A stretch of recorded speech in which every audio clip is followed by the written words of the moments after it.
Alright, so I recently upgraded from a 2015 MacBook Pro and I upgraded to a 2021 M1 Pro. Literally just the size difference is crazy. Let me actually, and this is it on top, like, look at that. So to be fair, that 2015 MacBook Pro, it's the model that did not have a dedicated graphics card in it, unfortunately. Punched way above its weight. I originally got it a couple of years ago just to learn programming, and to be fair, it served that purpose. But now we're just at the point where I'm developing larger scale apps, and I do anything on this machine and the fans immediately start ramping up or the battery dies.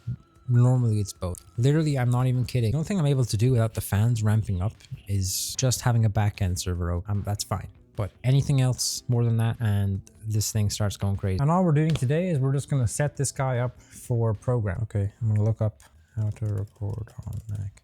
Command Shift 5. Okay, I pretty much just signed in to my Apple account. Everything else is exactly the same as it would be brand new. The first thing I'm noticing is there's just so much stuff they put in your... My dock is much less full. Guys, I'll put it about there. Ooh, more space. Oh wow, that's nice. I can see way more on the screen. Preset, Apple XDR or Apple. I noticed no difference when I change between these two modes. I'm going to assume the 1600 nits is like just HDR content. Refresh rate, ProMotion. I don't know why they don't just say 120 Hertz. Download from macOS. Yes, awesome. I always love installing programs on Mac is so nice. Just drag, boom, done. Simple. Wow, the keyboard on this is so different than on the... So on the 2015 MacBook Pro, the keyboard, I honestly thought it would be similar, like a return to form. The keyboard, but on the newer MacBooks, it's like, there's less like travel in the, I think that's the term you use, travel. I mean, I kind of like it. Like, it's definitely not bad, but it's just, I thought it would be similar to the open, but it is actually quite a different typing experience. I like to sign in anything developer related. I always sign in with GitHub. Touch ID is nice. 2015 does not have that. There it is. I don't know how to download Git normally, so I have to download an IDE for the IDE to tell me how to download Git. All right, to install Git, brew install Git. Don't have Homebrew, so I have to install that as well. And then in here, I do this command, type my password. All right, it's finished here. Oh, wait, no. Next steps, run these commands in your terminal to add. Okay, can I just copy and paste these? Now if I type brew, it should work. Okay, cool. That was quite simple. I thought that was harder for some reason. And then after installing, please reload. There we go. Now clone repository. Yes, so then I will then have to go and install. I have to install Node. Is there any way to do it like simpler than 5 commands? You know what? I'm a terminal expert. 5 commands, no problem. So first we do this curl command, and then we do this command, and then I do... All right, and now I do node version. Perfect, and npm version. Awesome. Yeah, that was the problem. There we go. So that's kind of my VS Code environment. What else do I need to set up for like programming? You know what? It's not programming, but one thing I do want to do is change the wallpaper. I like this wall. I can do the Tahoe wallpaper. Honestly, I'm gonna keep this one. I like it. That's just so simple and that looks really good. Okay, so my phone died, and that's what I was using to record the video. So yes, we're going to download. Is it better to use a brew package, or is it better to just download? I don't know. I'm just going to download. Mac. Oh, another thing is Raycast. This actually just came out for Windows. I've been using it a little bit on Windows. I didn't actually use it too much on my old MacBook, but it is definitely an improvement over the default Spotlight search. And then we have to do the first time setup. Jeez, that is fancy. All right, start setup. Okay. No, I do not want a subscription.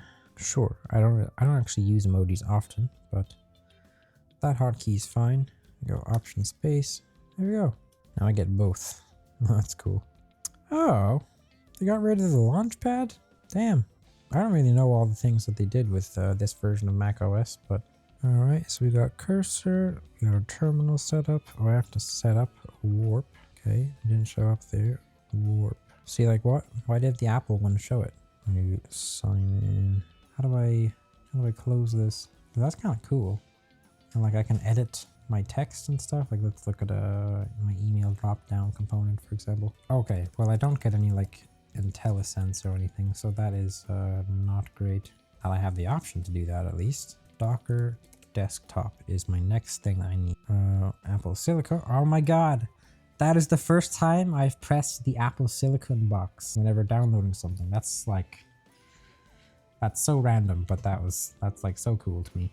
And then if I click open an iOS simulator, no, I have to fully install Xcode. Okay, and I will download Xcode. 12 gigabyte. Oh my god, man, this 512 gigabytes I got is gonna just fade away. Apple Intelligence. I'm not using any Apple Intelligence right now. Got it. Oh my god, that's sick. That is quite cool. Exactly like how the iPhone does it. Okay, I'm gonna leave it on default for now, but that is cool. See, the light click makes like no noise. Medium and firm. There's not actually much more difference between medium and firm. I think I'll stick with light. Okay, and I want to install apps for iOS 26. I don't actually use Xcode to code. I just need to install these. Icon Composer. So I actually attempted to use Icon Composer on my 2015 MacBook. Oh my god, it loaded, but it was so laggy and slow.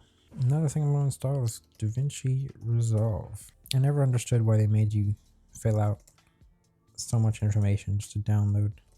How does my website look on ooh, nice and clean. A little bit of stutter there. I might try to figure out why that happens. Let's install our DaVinci Resolve while I'm waiting.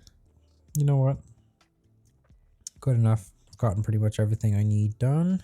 All right, it's been about a day. I've been using this guy for a bit, and that's kind of my full setup for programming. I install, Cursor, Docker, Xcode. I also installed DaVinci Resolve, which I edited this video on.